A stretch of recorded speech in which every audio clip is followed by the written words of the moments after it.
today on how it's properly done, we are going to be talking about installing floorboards.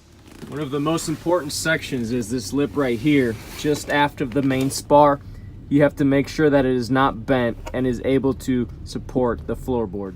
Make sure you run the cams all the way down to have no gap here and maximum gap here.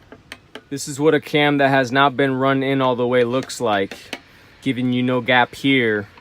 When reinstalling, it will give you a false indication of being locked. Make sure there is no missing hardware like in this case. Make sure all cams have been run in. Make sure floorboard is full forward prior to clamping down. Keep positive force towards the direction of locking. Prevent going back and forth.